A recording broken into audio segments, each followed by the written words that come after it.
Finally mga kababayan, nagsalita na si Sara Duterte. Nagpa-press con kaninang umaga. Sinagot niya yung mga tanong ng media na gusto niyang sagutin.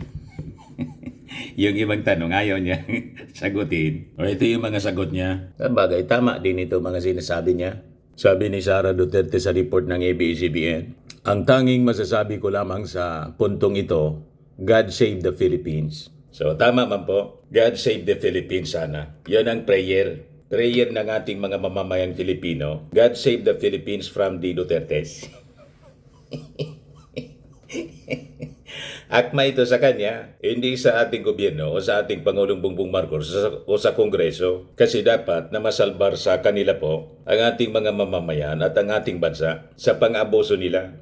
Tama ba? Sabi pa niya, bukod dito, nais ko lang po na ipaabot sa ang aking taos-pusong pasasalamat sa mga kababayan na patuloy nagdarasal, sumusuporta, nagtitiwala at patuloy na nagmamahal sa akin. Manalig kayo dahil sa taong bayan ang tagumpay.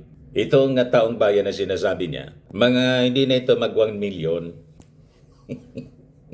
Kasi po, yung 32 million na dati bumoto sa kanya, kasama na po tayo, mga Marcos loyalist. Yung mga Marcos supporters po, nag-withdraw na ng support sa kanya. Just like yung mga congressman na pumirma 250, nadagdagan pa po. May 25 congressmen ang pumirma. At kasama sa pumirma mga kababayan na additional 25 congressmen para sa impeachment ni Sara. Yung partido ni Rodante Marcoleta, sagip.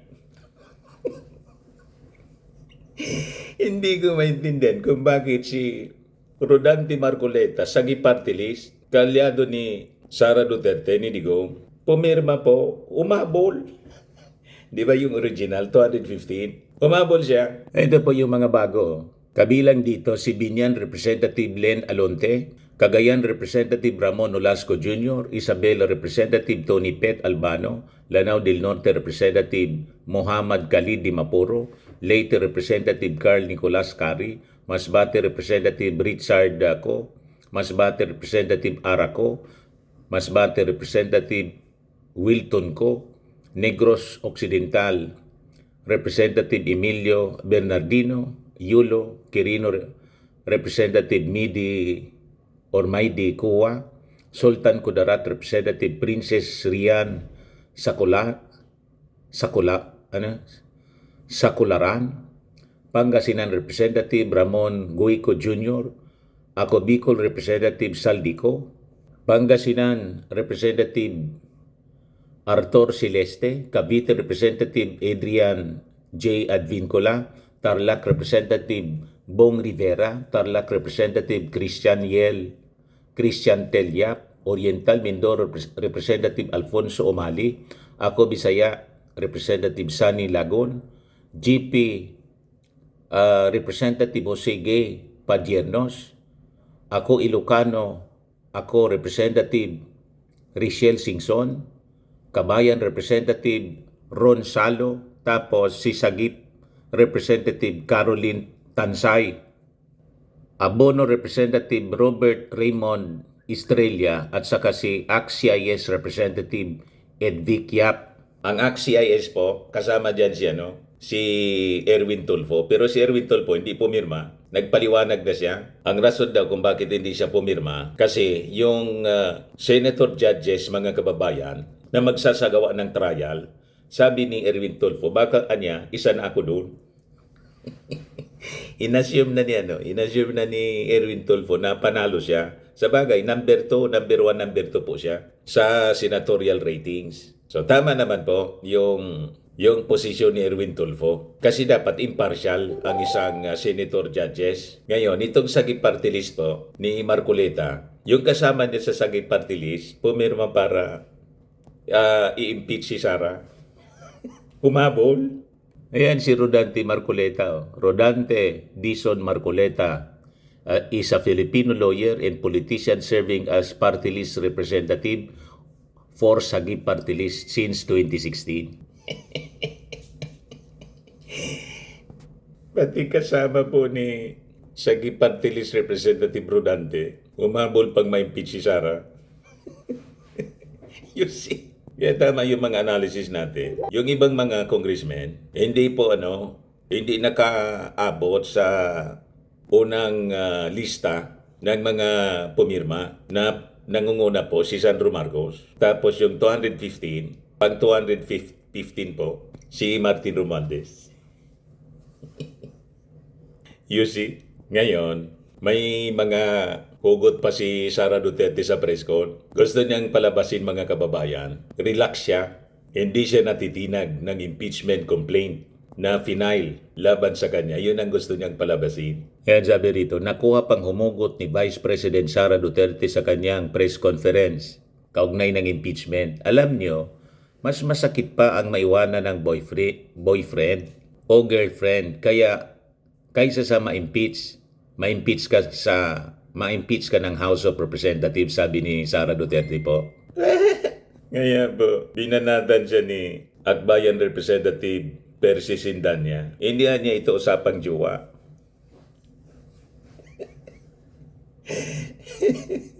Sinapalpal po ni Sindanya. Diyan niya, Mr. Maravillas, ang masasabi mo. Yun nga po, gusto niyang palabasin, relax siya. Ito yung balita ngayon, no? BP Duterte unfazed by House impeachment, won't resign or appear in trial. Ibig sabihin, hindi siya nasisindak. Yun ang gusto niyang palabasin. Di ba yun lagi ang sinasabi nila? Maisog sila. Hindi siya nasisindak ng mga aksyon na to ng Kongreso. Pero sa totoo lang po, sa analysis natin, cover man lang niya ito. Defense mechanism niya. Ayaw magpahalata. Ayaw magpaalata mga kababayan ng totoong damdamin. Kaya itong pangiti-ngiti mga kababayan ni Sara Duterte, sa totoo niyan, punong-puno ng pait at pagsisisi. Kaya lang po, wala na. Binitawan na po yung isa sa mga nakaumang na sword of Damocles sa pamilya Duterte. At tingin ko po, magiging sunod-sunod na po ito. At sabi ni Sara Duterte, nang tanungin ng mainstream media kung iniisip niya na mag-resign. Kasi isa sa pwedeng option niya, mag-resign na lang para hindi po makonvict. So na-impeach na siya ng Kongreso, conviction ng Senado. Ang iniintay na lang mga kababayan once na nag-convene bilang isang impeachment court yung Senado. Na pwede itong mangyari once halimbawa yung ating Pangulo, open naman po yung ating Pangulo. Sabi niya, pag nag-request niya yung Senado ng special session, bukas niya tayo.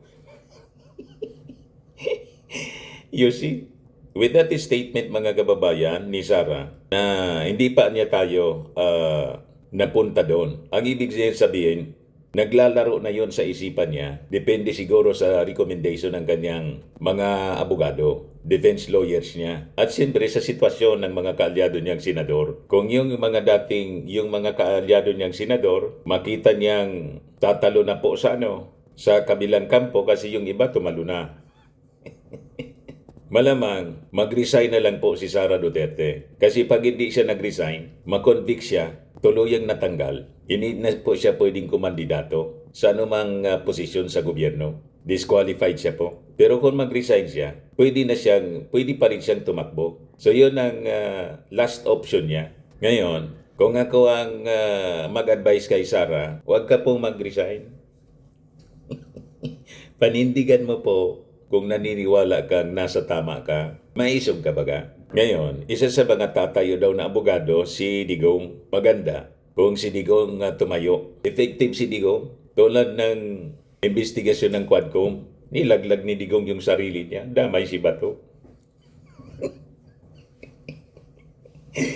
Ikaw niya talaga, Mr. Maravillas. Effective si Digong. Pero anya, Mr. Maravillas, di ba yung latest ngayon? Hindi man tatayo na leading. Hindi leading, pero magiging parte ng team. Ayan po, BP Duterte not keen on father leading defense team in impeachment trial. Kasi pag siya mismo, yung tatayo, advisor lang siguro. Kung siya mismo ang tatayo, bilang defense counsel ni Sara, malamang 2 araw pa lang na impeachment trial po, convicted agad si Digong. Si Sara. Mapapadali yung conviction kasi pag mumurahin yung mga senator judges, pati yung mga siguro baka may mga pinagdududahan na naglalaro na. Siyempre naman po, may kanya-kanyang ambisyon yung mga senador. Alangan man bumalik yung mga Duterte. Tapos kalaban pa sa 2028 sa pagkapangulo, may mga ambisyon din yan. So, kung ako ang senador, unang-una, mabibigat po yung articles of impeachment. Number 1, yung pagbabanta na nangontrata ng ipapatay yung Pangulo, Lisa Marcos. Doon pa lang po, sabi nga, ula na. Pag hindi kinonvict mga kababayan ng mga senador, yung ating mga mamamayang Filipino, iko-convict po sila. Ang matatanggal sa Senado, sila mismo. O di ba? Kaya siyempre, mag-iisip yung mga senador. O ngayon, pakinggan natin yung presko ni Sara. Yan po si Sara. Ayaw magpahalata na stress siya. May pa-smile-smile. Kino-cover niya yung grabing stress niya mga kababayan sa mga problemang siya lang naman po ang may gawa. Yung pamilya niya at saka siya mismo. Pakinggan natin yung kanyang preskon. Yeah, pa-smile-smile po. Okay na? Yes. Okay. Plastic. Mga kababayan, Assalamualaikum warahmatullahi wabarakatuh. Madayaw, mayong adlaw, kaninyong tanan. Magandang araw sa inyong lahat. Sa mga nakaraang araw, marami ang humihingi ng reaksyon, komento, o damdamin. Damdamin ko sa issue ng impeachment na naihain laban sa akin. Sa kabila ng aking mga naging pahayag ukol sa planong impeachment sa mga nakaraan na buwan, ang tanging masasabi ko na lamang sa puntong ito ay God save the Philippines. Bukod dito, nais ko na lang ipaabot ang aking taus-pusong pasasalamat sa mga kababayan na patuloy na nagdarasal, sumusuporta, nagtitiwala, at patuloy na nagmamahal sa akin. Manalig kayo dahil sa taong bayan ang tagumpay. Syukran. I know, right? Braille. 3 questions, no follow-up. Kita mo? Gusto niya kontrolin yung yung press con. 3 question lang yung accommodate niya. Tapos wala nang follow-up. Ganon. At pinipili lang niya kung anong gusto niyang sagutin. Ituloy natin. How are you? Ayoko na. I'm okay. O, kita mo? You've seen the list of those who signed, ma'am? Oo. Marami doon, mga inaanak, mga kumpare, mga naging suporta sa inyo. What's your reaction? Sabi kasi hindi, ito lang daw basahin ko. Promise me lang, isa na yun. So, how are you preparing? We've already started preparing the moment Franz Castro announced the impeachment plans, which was November of 2023. So November of 2023, there were already lawyers doing their work for the impeachment. So we leave it to the lawyers. Resignation is not an option. Resignation is not an option. Wala pa tayo doon, ma'am. Na masyado pang malayo yung mga ganyan na mga bagay. Nandun pa lang tayo sa pagbabasa ng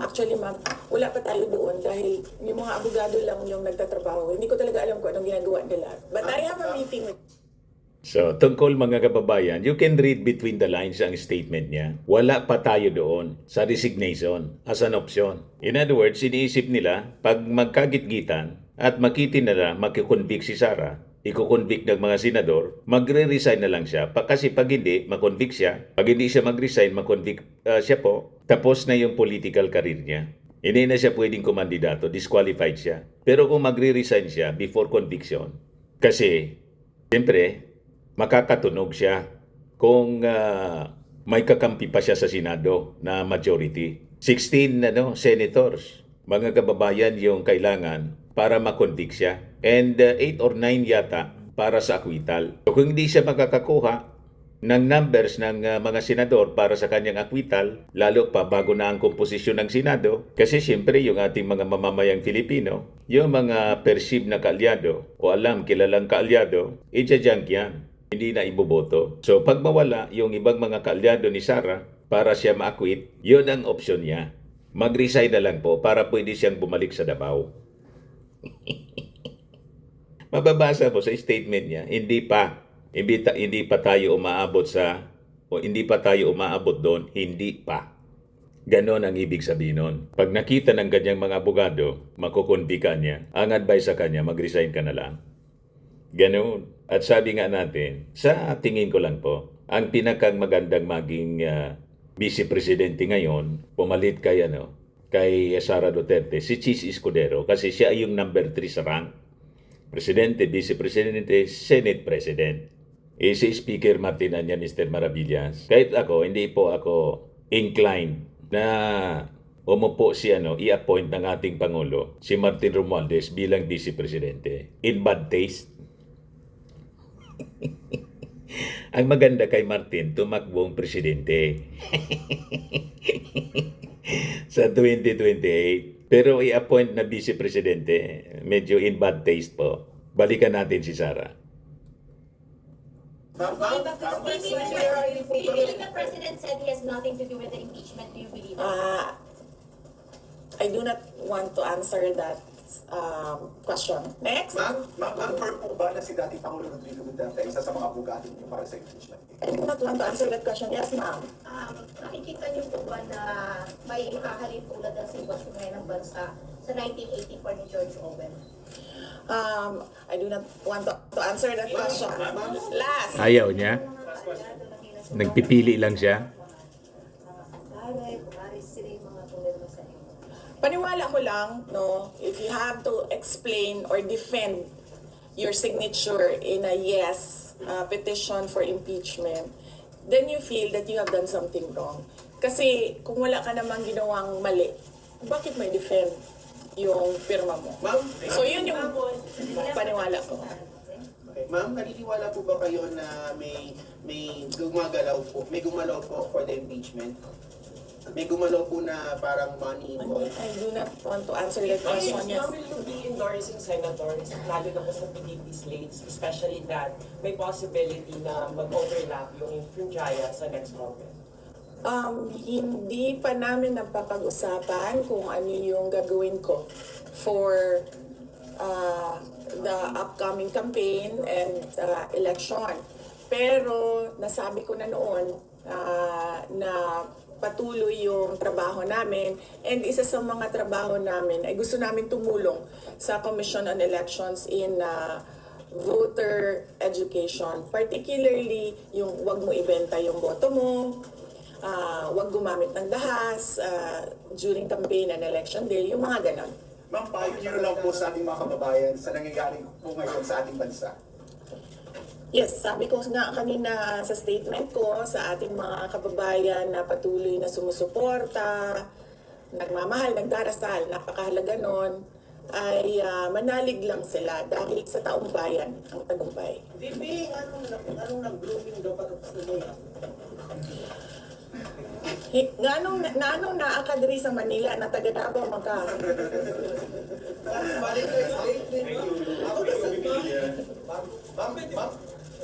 Yes, sir.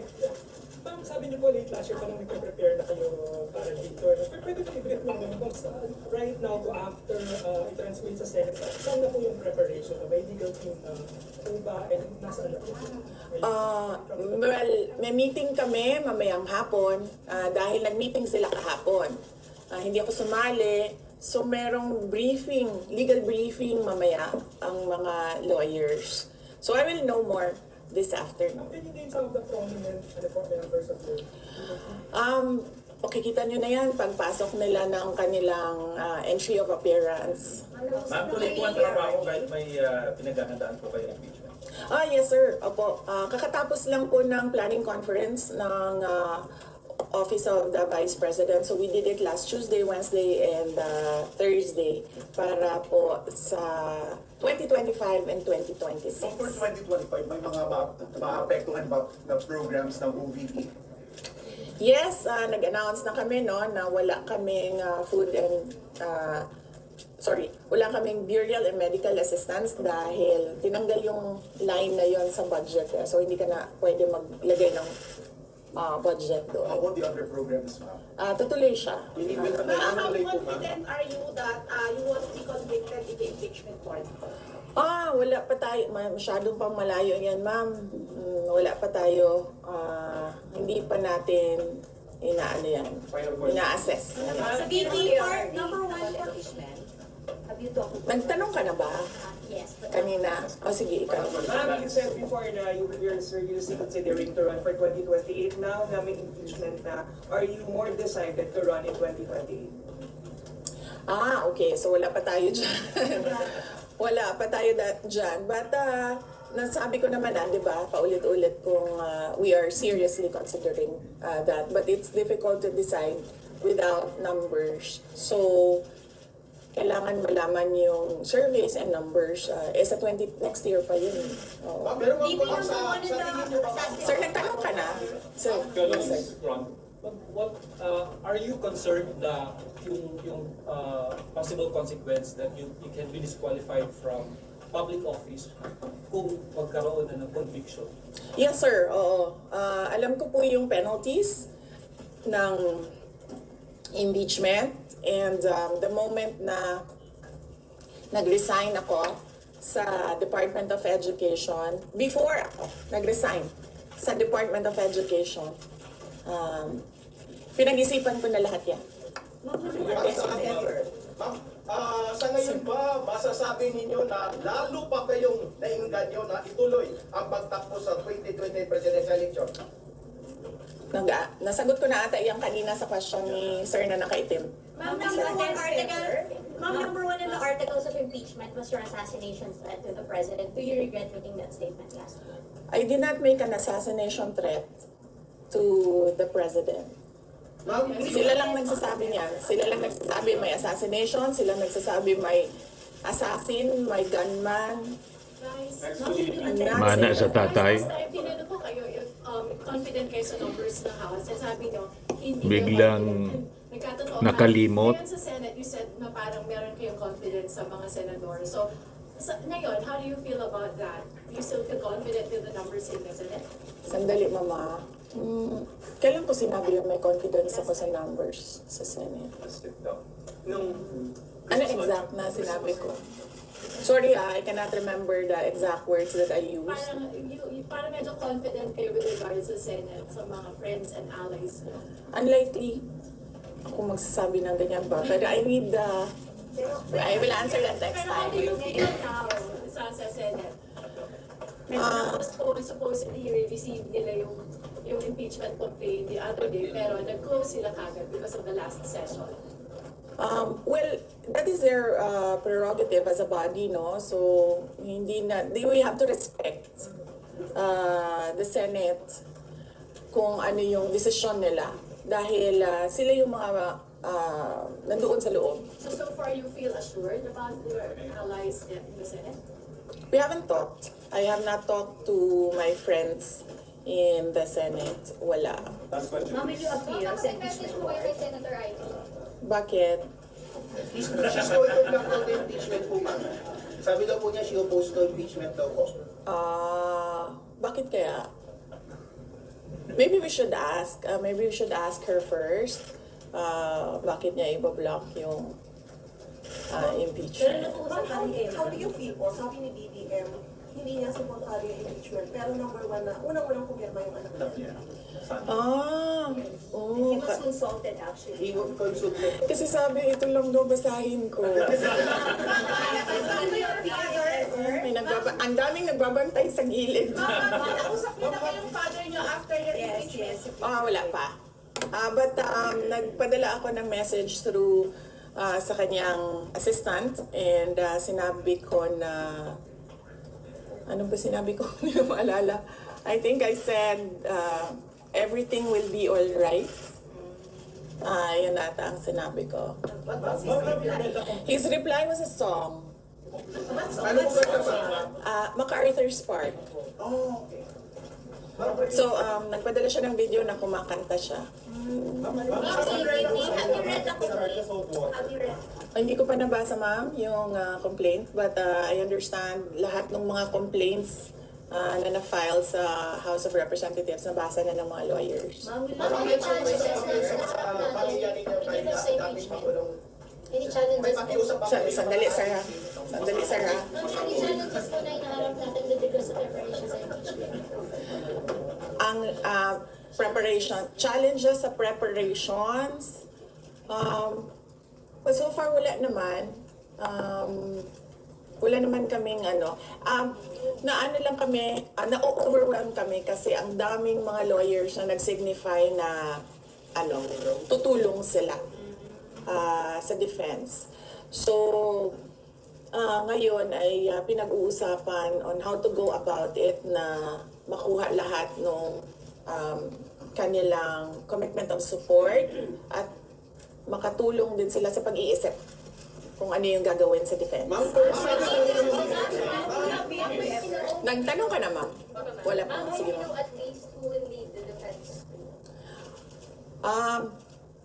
Sabihan ko na lang sila na mag-announce na sila kung gusto na nila mag-announce. Pero yung father nyo kasama pa rin? Kasi sabi nyo before, your father would be helping also. Well, he's welcome. He's a lawyer. So he is welcome to give his advice, input in the defense. Ay, pag-uusap natin sa Sa mga babaeng ratings, sa Senator Junior na sa Congress hearing. I will not answer that question. Yes, I'm sorry. Yes. Yes. So what happened was, nag-indefinite leave siya, and then she was admitted to the hospital doon sa Davao City na hospital siya, and then discharge siya ng mga doctors with ulitin ko. Si Yusek Zulaika Lopez, nag-indefinite leave siya after nung sa veterans hospital admission niya. Umuwi siyang Davao and then na-hospitalize siya doon. And then sabi ng doctors niya, we will discharge you but you have to come back ngayon ata, February, for further tests. And then bumalik siya for 1 day dito. Nung January, bumalik siya for 1 day dito sa Office of the Vice President, and she said na mag-leave siya for 2 months. And then I said yes, take the time that you need for your health. And then after a week, bumalik siya. Nung January, after a week, bumalik siya dito, and then she said hindi ako mag-leave. So sabi ko, okay, welcome back. Ma'am, kamusta po sa INC? Meron ba pakikipag-usap kayo sa INC? Dahil sila po yung nag-rally against para wag ituloy yung impeachment. Hindi pa po kami nagkausap ng INC, sir, pero nagpapasalamat po ako sa INC at sa buong sambayanan sa kanilang pananawagan ng kapayapaan. Ma'am, kamusta po ang staff ng numbers in Senate? Nagtanong ka na, sir. You think you have the numbers in the Senate to be acquitted? Hindi ko masabi yan ngayon, sir. Wala pa kami dyan. Ma'am, Nagtanong ka na, ma'am. Wala pa. Ma'am, would you consider former President Duterte to be your lead defense?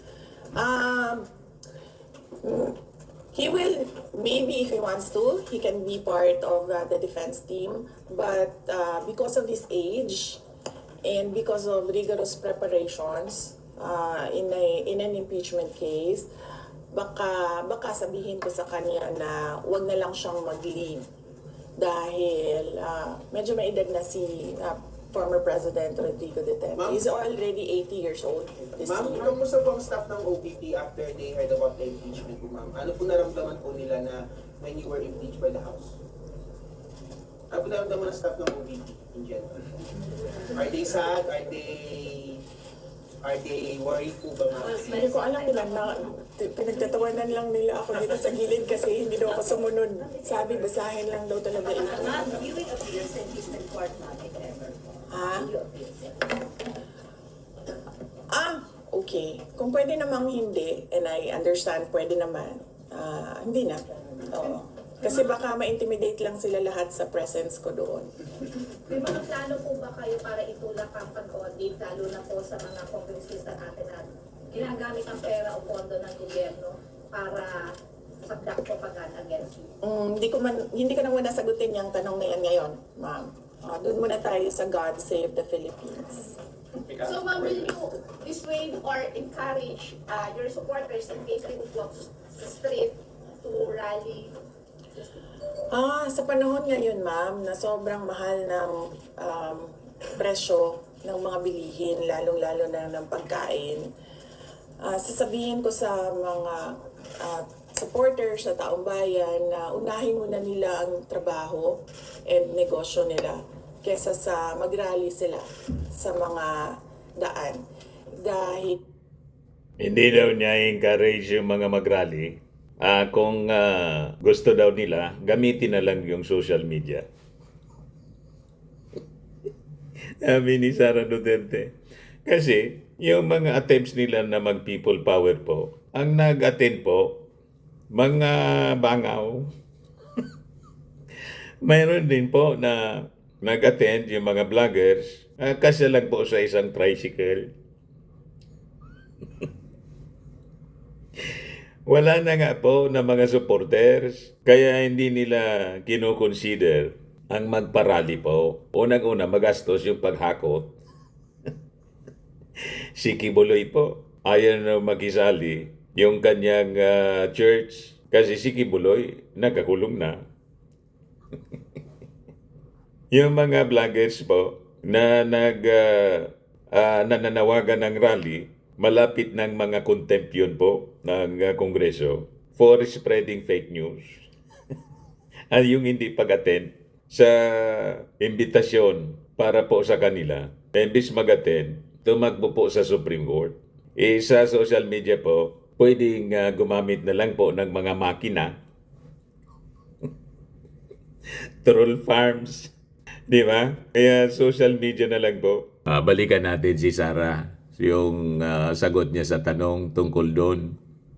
marami o lahat tayo breadwinners. So merong mga bata or merong mga kapamilya na nagdidepende sa atin. At tayo naman ang social media capital ng buong mundo. Kung gusto talaga nilang magsalita at tumulong, doon na lang sila sa social media kung saan nakakatrabaho pa rin sila. Pero nagagawa nila kung ano yung nararamdaman nila na gusto. Yung mga vloggers pa naman niya sa social media, nakasama doon sa mga inimbita ng Congress, yung mga accounts po na na take down. Kanina lang. Ang reklamo yung mga yung mga Facebook accounts nila na take down. Kasi nga po, fake news ang ini-spread ninyo. Tinake down siguro ng Facebook, ng Instagram. Kasi violation sa community standards. Ayaw kasi nila na tumigil sa pagpapakalat ng mga black propaganda at fake news. Na take down po. Nagiyakan kanina.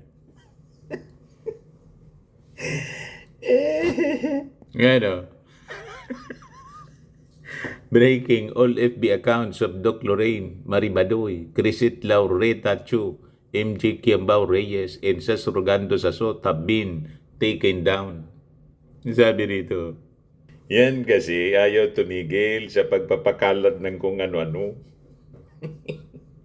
Mga black propaganda, baseless na mga akusasyon, mga haka-haka.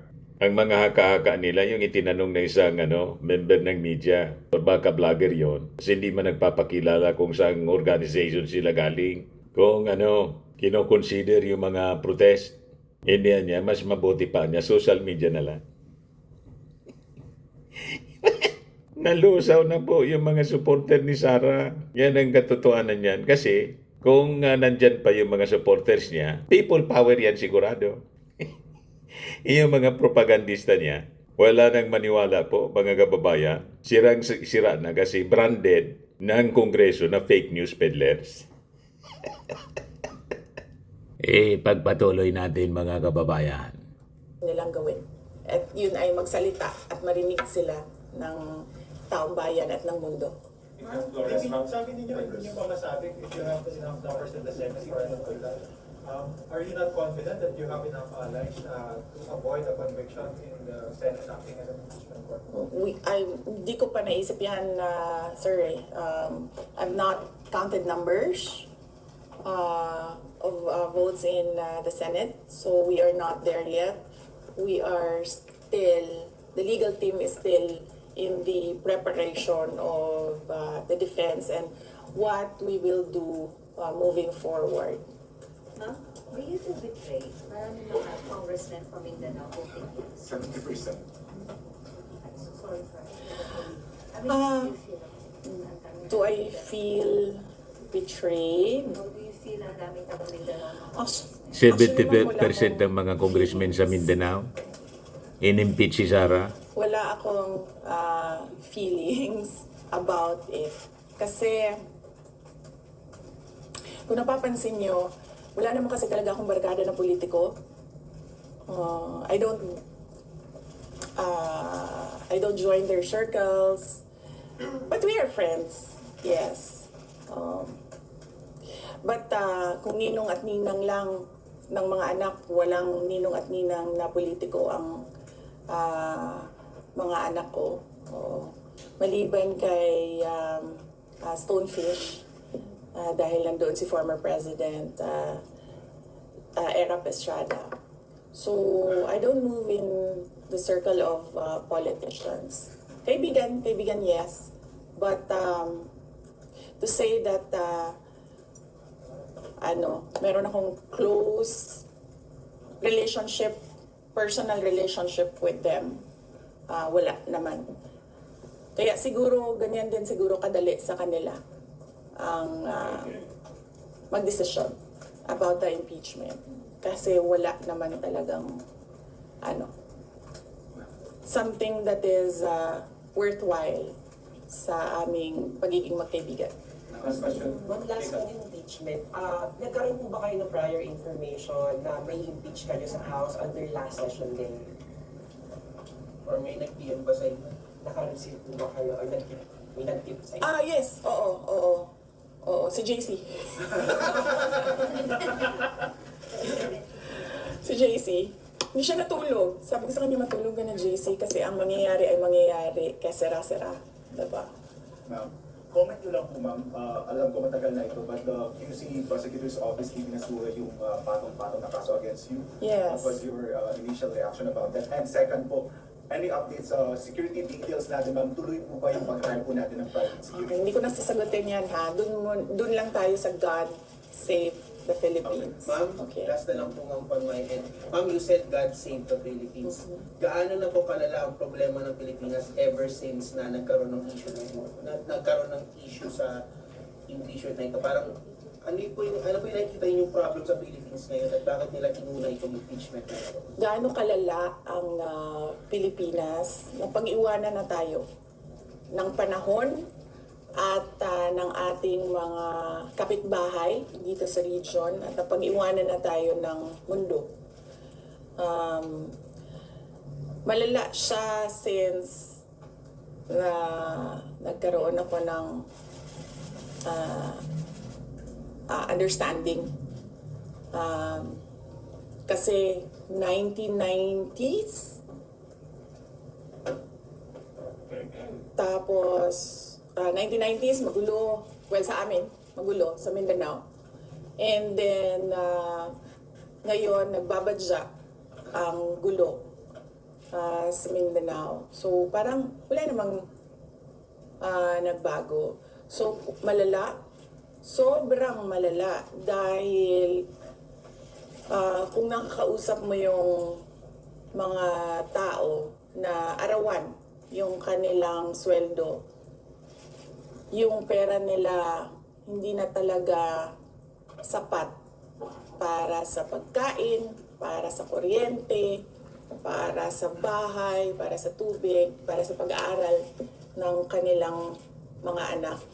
At kung basehan natin yung pag-alis ng mga Pilipino sa sarili nilang bansa ay sobrang malala dahil sobrang dami ng ating mga kababayan ang pumupunta, nakikipagsapalaran sa ibang bansa dahil wala silang makita na pag-asa, wala silang makita na oportunidad dito sa ating bayan. Kaya parang nakakaawa na tayo dito sa loob at nakakahiya yung estado natin kapag iniligay mo siya in a global stage na kung saan pinapanood tayo ng ibang mga lahi at ibang mga bansa. And because of that, ma'am, And because of that, tapos na tayo. you will be running for presidency po, sir. Nakakaya yung nabalita na may gustong mamugot ng presidente. Pinagpistahan po ng mga international televisions and newspapers po. Yun ang nakakaya. Wala pang ganon. May nagbanta sa presidente na no joke nangontrata na niya ako. Tapos yung nakakaya pa, yung gustong magpahukay ng bangkay ng dating Pangulo sa libingan ng mga bayani. Tapos ipapatapon sa West Philippine Sea. At saka yung nakakaya, yung ini-imagine niya yung Pangulo na tanggalan ng ulo. Di ba? Yun na nakakaya. At yung nagbabanta na gulo, yung nag-appoint sa kanyang sarili bilang designated survivor. Tama po mga kababayan?